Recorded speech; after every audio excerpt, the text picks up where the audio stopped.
Hvernig svona, já, metur þetta vegarnesti sem þið farið með út, 3 mörk? Já, 3 mörk eru, ég meina að taka 3 mörk hérna náttúrulega bara frábært og já. Það svona, já, það áfangið, þetta ágætis lið, þetta gott lið og ég meina... Já, þetta er alltaf frábært bosnislið með bara, þeir eru með unga sprækja leikmenn.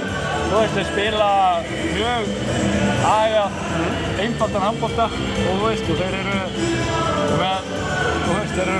stóri sterkir, þannig að það er kannski físíkinn sem að flytja með til langt sérstaklega varnarlega.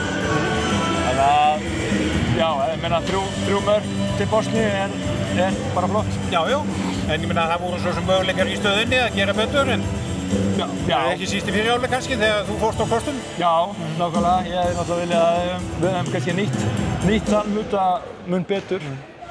En það er að verst að ég get ekki verið báðum einn á vellinu. En það er svona, þetta er miskusti sigur og á því er hægt að byggja.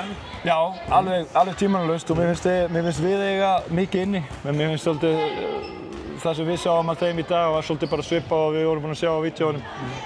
Þannig að mér finnst það ekkert mikið annað sem þeir geti komið með sem til að breyta leiknum þeirra. En mér finnst alveg mjög margt hjá okkur sem við getum tekið með út til Bosníu. Kannski aðeins svona aggressívari varnarleikur og færi teknivilar? Já, og við erum að láta þennan litla miðjumann tæma okkur rosalega mikið niður og þá kemur þessi stóri vinstri skyttahöfum sem bara fær að skjóta á 8-9 metrum sem er bara dauðafæri fyrir hann og hann er mjög góður teknískur leikmaður.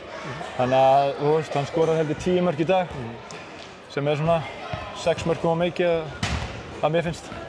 En það er Bosníu fer framundan og möguleikinn fyrir hendi? Já, alveg klárlega. Það er mikið möguleiki og mér finnst við eiga mikið inni. Þannig að